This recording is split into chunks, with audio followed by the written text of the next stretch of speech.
Hello and welcome into this week's ARCA Menards Series Rewind Show. I'm Garth Allen, this is Racing News Now, and today we're talking about race number 7 of the 2022 ARCA Menards Series, scheduled the Zinsser SmartCoat 200 from the Berlin Raceway. In this race, I don't really know how to describe it because it was a good race. It was. There was exciting racing throughout the pack. If you can overlook the fact that Daniel Dye was running away with most of it, as he did last year. Last year, he led 198 of the 200 laps in this race. Daniel Dye clearly has Berlin figured out. So if you could look past the fact that he was running away with it most of the race and watch the rest of the pack, this was a good race. There was great racing throughout the pack all through this race. But at the same time, there wasn't much notable happening in this race. There's not a lot to talk about from this race. Yes, there was great racing, but not a lot happened. There were a couple notable things that happened, so we'll go ahead and get into those, starting with your caution report. 3 caution flags, total of 19 laps in this race. First one came at lap 48 as Rita Thomason, making her ARCA Menards Series debut, spun in turn number 1. Driving the 03 car for Alex Clubb. Then the first notable thing of the day happened when Amber Balkan had her accident in turn 4 on lap 66.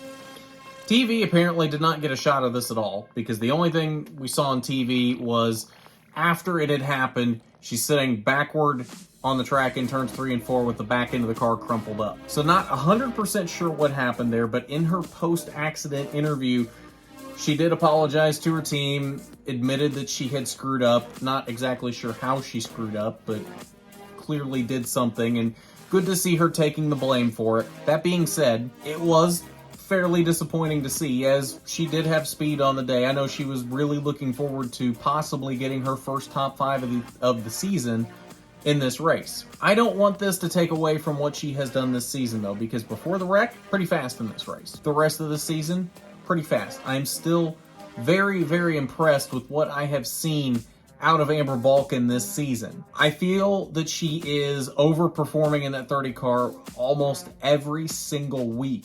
She is putting that 30 car higher in the finishing order than it's supposed to be, and running for most of the race higher than that 30 car should be running. I have been very, very pleasantly surprised with what I have seen out of Amber Balkan this season in the ARCA Menards Series. I think she's been the biggest surprise for me this year so far. And I think that top 5 is coming. I don't know when or at what race, but I think it is coming. The only other caution came at lap 125 for the second break of the day. The first one got melded into Amber Balkan's caution. 2 drivers spent time out front in this race. Daniel Dye led 192 laps in this race, while Sammy Smith led 8 laps in this race. Daniel Dye led 6 laps short of what he led last year. Now, the question you're clearly asking right now is, did Daniel Dye win this race for the second year in a row? And the answer to that is complicated. He absolutely dominated this race. Very easy to see with that 192 laps led, but he did not win this race. And the worst part about it is, it wasn't that he screwed up on a late race restart, lost the lead to Sammy Smith. He didn't wreck it trying to drive over his head, anything like that. It was something completely out of his control. 6 laps to go. Something within the ignition box breaks and relegates him to finishing behind the wall. Ended up officially 2 laps down in the 7th position. Very disappointing, to say the least, as he was running away with it. I believe he had like a 6-second lead when whatever it was that happened with the ignition box broke. That was all she wrote. This was Daniel Dye's race. He should have won this race. But unfortunately, Lady Luck does not seem to be smiling on Daniel Dye this season, because this is not the first time something out of his control has happened and he has been taken out prematurely in a race that he was either going to do very well in or he was going to win. It's very unfortunate to see this continue to happen to Daniel Dye this season in races that he is running very, very well in. So let's take a look at your results. Obviously, we know Sammy Smith wins, and I don't want this to overshadow the fact that Sammy Smith just won his first main ARCA race. I think we forget with how much we have seen of Sammy Smith already and how many times we've seen him win in ARCA East, it's easy to forget that before Saturday night, he had not won a main ARCA race. So kudos to Sammy Smith. I don't want that to get lost in the shuffle here. Very big deal. Very happy to see Sammy finally pick up that win in a main ARCA race. I say finally. He's not even really got that many main ARCA starts at this point. He's only got a total of 6 main ARCA starts so far, and only 2 of those have been races that weren't Combo East races. Phoenix earlier this season was the first race he ran that was not a Combo East race. So he's not run that many main ARCA races, so good start for Sammy Smith in the ARCA Menards series, to say the least. Tom Hessert, shout out to Tom Hessert. First time Tom Hessert has been in an ARCA car since 2018. Kudos to Tom Hessert. Fantastic run in this 15 car for Venturini Motorsports. Amazing to see him come 5 years later, having not been in an ARCA car since 2018 at IRP. He ran Daytona and IRP in 2018. And that was the last time we saw Tom Hessert in the ARCA Menards series. He comes out and runs fantastic. There were points in this race where he was faster than Sammy Smith.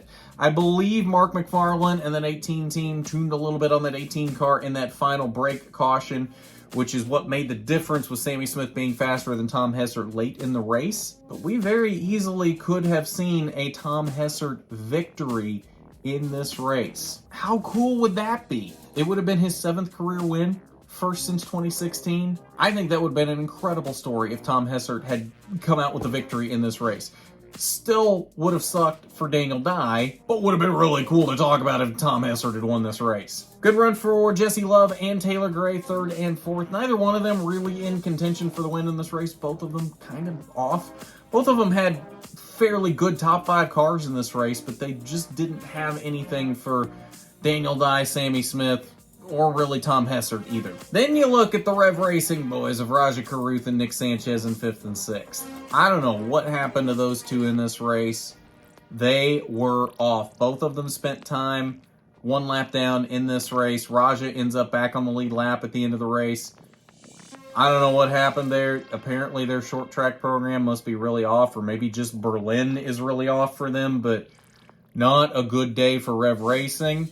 Could have been a day for them to really capitalize and put Daniel Dye in a real hole after he had his troubles at the end of the race. But as you can see, Daniel Dye finishing 2 laps down in 7th. He's going to lose points, but not nearly as many as he could have if they'd had a better day. And on the flip side of that, he could have pulled himself right back there within a couple of points of those two if he had finished off the day and won the race. Instead, he loses a couple of points. He's still in it, definitely still in it, but not nearly as in it as he would have been. Greg Van Alst lands in the 8th position, 3 laps down. Not a great day for him, but fairly solid as well. Tony Breidinger matches her season best finish of 9th. Again, I've said it till I'm blue in the face, not where that 25 car should be running, but here we are. Yet again, 9 cars, well, technically 8 cars running at the end of this race because Daniel Dye didn't actually make it to the checkered flag. 8 cars running at the end of the race, and she finishes 9th. You take of that what you will. Brad Smith, though, great run for Brad Smith, 2nd career top 10 finish. Great to see Brad Smith back in the top 10. Final page 11 through 17th, we see Amber Balkin landed in the 11th position after her accident, and Rita Thomason in the 12th position in her debut. That's your results from the Zinsser SmartCoat 200. Probably not going to be a Sammy Smith interview this week. Keep an eye out because there still may be, but my schedule has been absolutely hectic the last few weeks. I'm not even sure how I found time to do this show right here. I mean, as I'm sure you noticed, there was not an Iowa or a Sonoma rewind last week, and I do apologize for that, but I don't even think hectic is the right word to describe what my days have looked like lately. So it's a miracle I'm even finding time to do this, but I do apologize.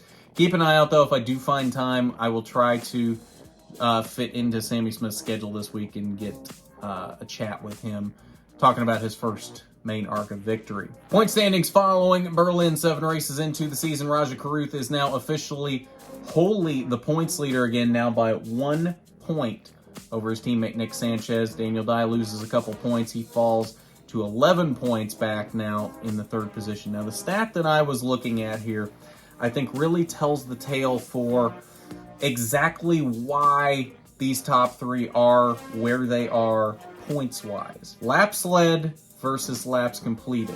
Rajah Caruth, 850 laps completed this season. That is the most of anybody in the ARCA Menards series through 7 races, but has only led 34 laps. He has been extremely consistent, only finished off the lead lap in 1 race this season, but has not spent much time out front.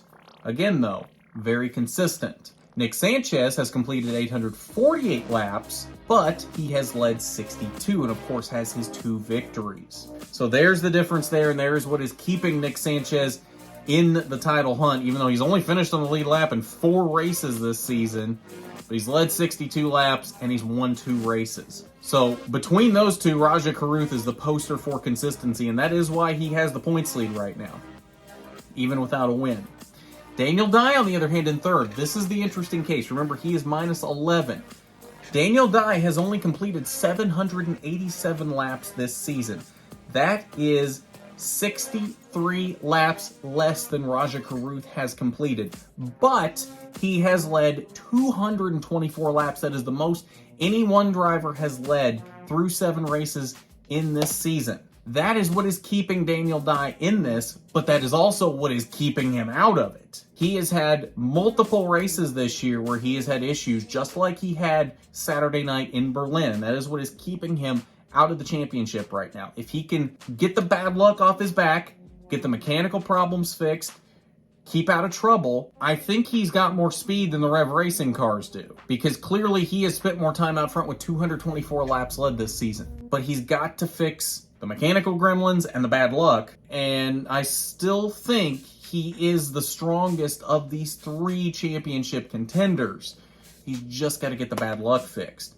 That being said, if Rajah Caruth continues to be as consistent as he has been, and Nick Sanchez wins a couple more races, even if he's not quite as consistent, you've got a tale of 3 very different seasons so far in these first 3 races between Rajah Caruth, Nick Sanchez, and Daniel Dye. And I'll be interested to see if that continues going forward, and interested to see which one of these actually pans out to yield a championship. Tony Breidinger still sits in the 4th position in points, with Amber Balkan now 6 points behind her in 5th, and another 2 back from Balkan is Greg Van Alst in the 6th position. Zachary Tinkle, Brad Smith, Corey Hyman, D.L. Wilson are the rest of your top 10. That's your point standings following the Zinsser SmartCoat 200, and I believe that will do it for us tonight on this ARCA Rewind show. Elko coming up this Saturday, late night on Saturday. I believe it's 9:30 p.m. Eastern is the start time, 8:30 p.m. local, so a little bit late, especially for a main ARCA race.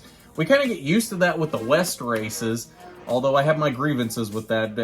If you've been around here long enough, you know that. But this is pretty late for a main ARCA race, so, but Elko usually tends to be for some reason. So that being said, if you can stay up for Elko, usually tends to be a very good race, especially with what we've seen so far this season. I think we might be in for a really good show at Elko if you're able to stay up that late on Saturday night, that is. So as long as I can find the time for it, nothing's a given at this point right now, but I will do my best to have a rewind show for Elko, and hopefully a winner interview for you for that as well.